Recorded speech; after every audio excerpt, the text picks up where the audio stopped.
Gente, e aquele estudo da Lancet dos 96 mil pacientes que está dando uma repercussão porque foi retirado da revista e sofreu uma série de críticas? Vamos conversar um pouquinho sobre isso. Eu estava comentando com o Paulo Giraldelli sobre um vídeo que eu estava assistindo no canal IQ Ciência, do o Diário da Peste, número 8, que estava falando sobre aquele estudo da Lancet. E aí eu acho que antes da gente entrar nesse assunto, você estava me contando uma história de um tal de Alan Sokal, é isso?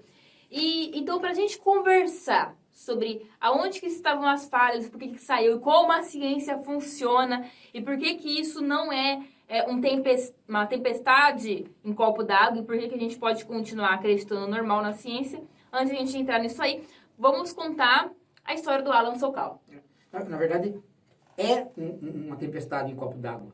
É. Você falou, não é uma tempestade em copo d'água. Ah! Mas, na verdade, é uma tempestade em copo d'água. Né? Porque muita gente, quando acha erro numa revista científica, principalmente se ela é muito famosa, faz um auê. Sim, né? é verdade. Mas aí, deixa eu falar primeiro disso, depois eu volto a falar da história do Sokal. Se tivesse tido um erro na Lancet e a comunidade científica não tivesse percebido, aí sim você poderia dizer a situação da ciência vai mal e a Lancet vai mal e reflete a situação da ciência que vai mal. Mas não foi isso que ocorreu. Quer dizer, a revista cometeu um erro, mas num prazo muito curto, a comunidade científica, pelo que você me disse, já havia reagido ao artigo. Sim. E já tinha informado a Lancet que aquele artigo estava com problemas. Isso. Então, é assim mesmo que funciona. Todo ano tem algum artigo, 2 ou 3 em revistas famosas, que são criticadas não pelo charlatão que está fora da comunidade científica, mas por quem está dentro da comunidade científica que percebe o erro e avisa a revista. E a revista que erra menos vai ganhando um status maior dentro da comunidade científica. A revista que às vezes tem um status muito alto e começa a errar muito, ela vai perdendo o status dentro da comunidade científica. E é isso que está ocorrendo, não há nenhum grande problema. O problema maior, Maria Ângela, é que as pessoas não sabem como a ciência funciona, então elas ficam assim, né? Podia ter errado. Não podia ter errado. Eu ouvi um comentário da Janaína. Então, quando saiu a Lancet dizendo que a cloroquina não prestava, ela ficou quieta. Aí a Lancet, coisa, né? Agora, quando saiu a Lancet dizendo que aquela pesquisa sobre a cloroquina ainda não está completa, teve problemas, nossa, aí para ela já é a verdade. Então, esse pessoal que trabalha fora do campo científico, eles lançam um monte de qualquer coisa, vale tudo. Né? O fato de você não ter rigor científico te permite falar qualquer coisa. Né? E ela está falando qualquer coisa e vários outros vão falar qualquer coisa. Agora, a comunidade científica não está tão preocupada, porque a revista errou, aí a comunidade corrigiu. Agora, se a comunidade não tivesse pego o erro, ou tivesse demorado para pegar o erro, aí sim a gente teria que estar preocupado com a comunidade científica, né? Mas não é o caso. Agora, o caso do Sokal, os mais velhos vão lembrar, virou um auê, né? Porque o Sokal era um matemático. E esse matemático começou a ficar invocado com a onda, nos Estados Unidos, de estudos culturais ligados ao pós-modernismo. Então, para mostrar que as revistas de estudos culturais não eram científicas, as revistas da área de letras, filosofia, linguística, literatura em geral, ciências sociais em geral, esses cientistas da área das chamadas ciências duras, né? Naquela época tinha essa diferença, ciências duras, né? Então, o Sokal fez uma pegadinha. Ele fez um artigo misturando o nonsense com posições ideológicas que eram favoráveis à revista, e a revista publicou. Então ele tentou desmoralizar a revista, né, científica, por conta de que ela tinha ido pela ideologia e não pelo conteúdo. Ela não verificou o conteúdo. Isso virou um quiprocó, porque ficou 10 anos discutindo a validade de revistas em ciências humanas, se elas eram científicas ou não eram científicas.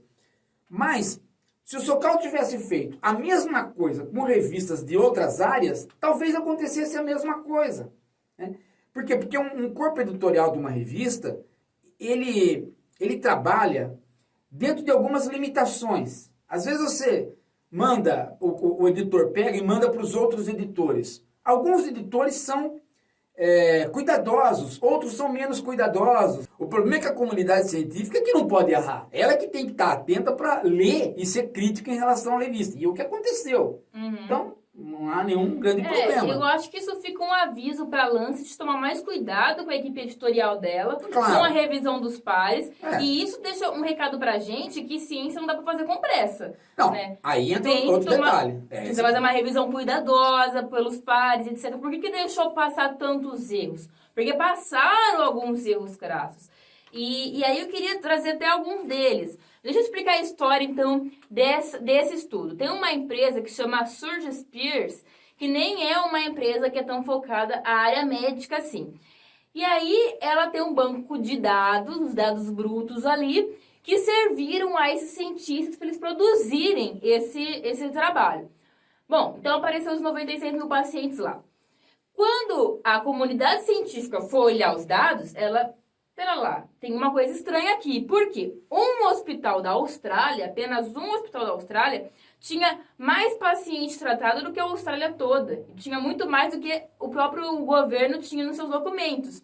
Então, o que os caras que assinaram, os pesquisadores que assinaram a revista da Lancet pediram? Pediram para essa empresa, dá pra gente os dados. A gente quer fazer uma auditoria no banco de dados de vocês. A empresa se negou, falou que era propriedade intelectual e etc. Aí fica a dúvida pra gente. Será que houve uma fraude por parte dessa empresa? Ou será que houve um problema para realmente de cuidado com o banco de dados? Porque num processo de pesquisa tem o debug. Ou seja, tem que arrumar os erros do banco de dados. Não, não entendi. Pera, explica de novo para mim. E no artigo, era o quê? Uma pesquisa que tinha um banco de dados Sim. falso. Então, é esse o problema. O banco de dados precisa ser auditorado. Uma empresa serviu esses bancos de dados. Mas aí, o que pode parecer pra gente? Que foi um erro no banco de dados. Porque o mesmo número daqueles pacientes daquele hospital batem com outro hospital da China.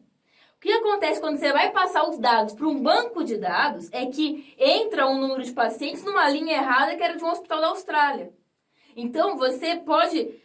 às vezes, o estudo dos 96 mil pacientes não tem um resultado errado. Tem esses problemas de banco de dados. Por que está aparecendo na Austrália um número que é na China? Sim. Então, eu preciso fazer o debug do banco de dados. Olhar se está batendo. Entendi. Quer dizer... O problema interno do número de pacientes do banco de dados pode não resultar em nenhuma invalidação da própria pesquisa. Mas para isso, a gente vai precisar auditorar o banco de dados. O banco de dados. Agora, vai ter que auditorar essa empresa. Agora, de qualquer maneira, o artigo apresentado para a revista não poderia ter saído. Porque... É isso?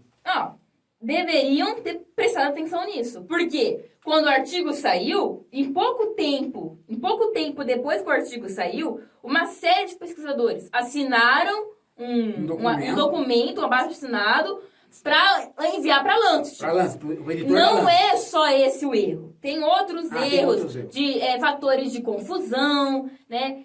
Sim. Enfim, Enfim, o artigo não era bom.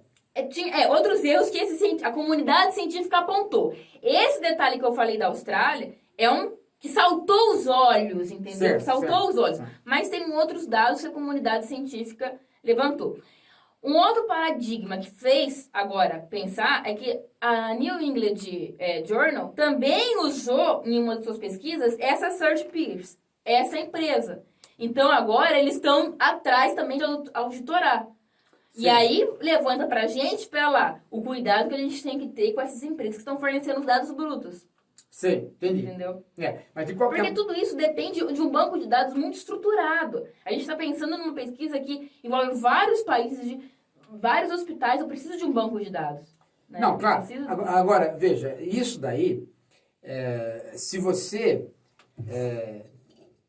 veja, se a comunidade científica, publicado o artigo, ela rapidamente reagiu, então é uma tempestade em copo d'água, por quê? Porque a comunidade científica está tendo cuidado com suas revistas. Sim. A editoria da revista, ela não é um deus. Ela é sujeita à comunidade científica. Então, mas merece a crítica do ponto de vista que se a comunidade científica viu esse erro, era para os editores verem também. Porque não, aí entra um outro problema, viu, Mariana? Porque é o seguinte, ó, no toque de caixa que está se exigindo... Porque, veja, a pressão econômica para descobrir a vacina vai condenar a ciência a mais erros do que este. Vão aparecer mais. Porque quando começa esse toque de caixa, você começa a produzir num sistema... muito apressado. É a tal história. Você não pegou essa fase, você vai pegar, mas já piorada. Que foi a transição do nosso sistema de pesquisa, a visão do CNPq da minha época para a época de agora. A visão do CNPq da minha época era assim, a ciência demora. Então a gente concede uma bolsa com um tempo condizente para você fazer o seu mestrado e doutorado. Então eles foram diminuindo o tempo de mestrado e doutorado, economizando dinheiro das bolsas, com a ideia de que não perderia em qualidade na ponta. Porque ele sempre acha que os gênios vão produzir boa coisa na ponta. Que é um erro, porque se não tiver uma base, não sai a coisa na ponta. Né? Mas o CNPq optou por isso. Aí passou o mestrado, que eu fiz em 3 anos e meio para 4, passou para 2. Né? Aí o doutorado continua 4, mas incentiva-se que diminua. As bolsas começaram a não ser mais generosas. Toda uma ideia de linha de produção. E muita gente dizia, nas ciências humanas, que isto era uma técnica das ciências naturais. Sabe? Vinha das ciências naturais essa pressa. Por quê? Porque se você vê, na tua área nem tanto, mas na área de matemática, o auge dos pesquisadores é 25, 30 anos. Na área de ciências humanas é 30, 40, 50, às vezes 60. E na área de biologia é meio termo.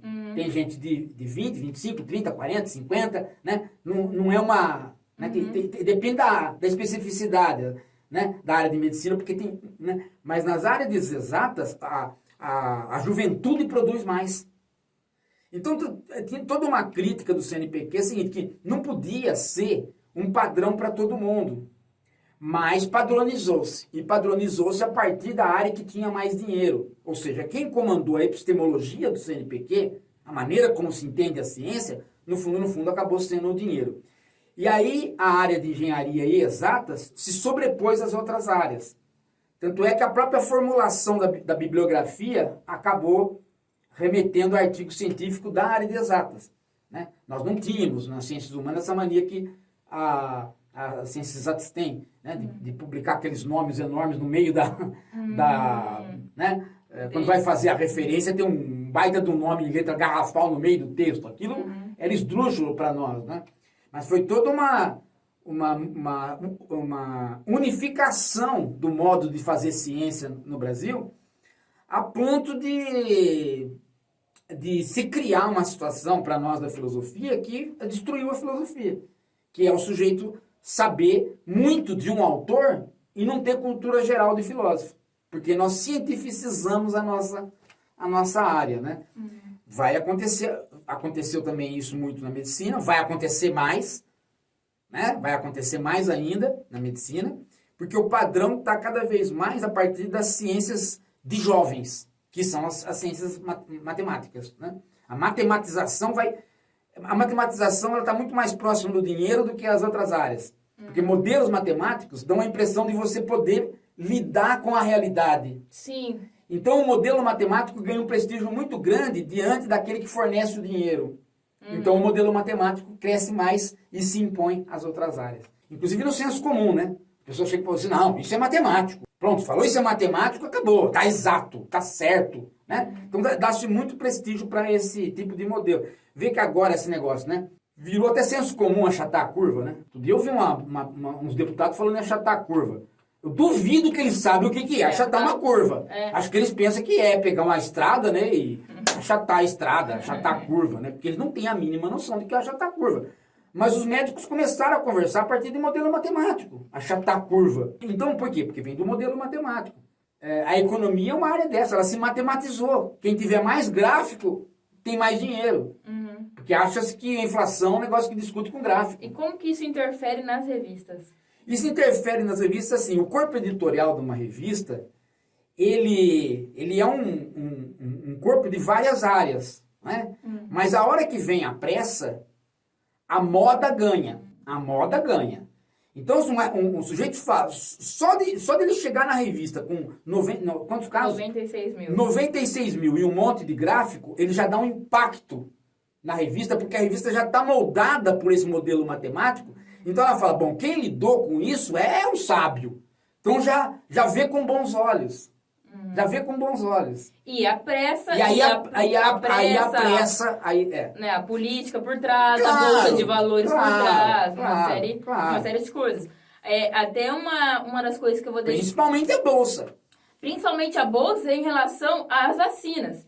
Então, tem uma série de vacinas que estão saindo, que agora, assim... antigamente a noção que a gente tinha de vacina é que vacina vai ter o vírus atenuado.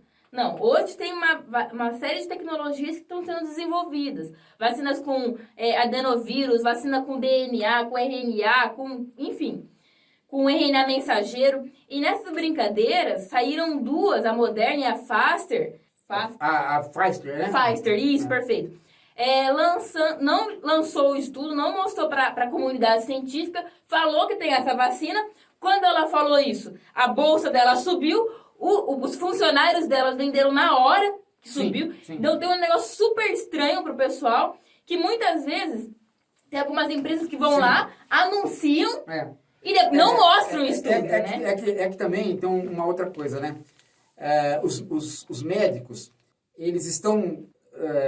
agora, depois da pandemia, talvez os médicos comecem a se politizar mais. Né? Mas até muito pouco tempo, os médicos achavam que doença era uma questão que eles resolviam dentro do hospital ou dentro da clínica. Agora é que está começando a perceber, até porque as chamadas áreas de saúde pública estão tendo um peso. A família tendo um peso. A tal da saúde pública está tendo um peso dentro das faculdades. Mas saúde pública não dá dinheiro para ninguém. Então o médico não gosta de saúde pública, porque ele sempre acha que ele vai se... O médico da família recebe pouco. Ele sempre acha que se ele fizer de saúde, se ele for parte de saúde pública, ele vai acabar trabalhando num SUS da vida ou sendo funcionário público. Vai trabalhar em posto. Então as melhores cabeças não vão para essas áreas. Ficam... Né?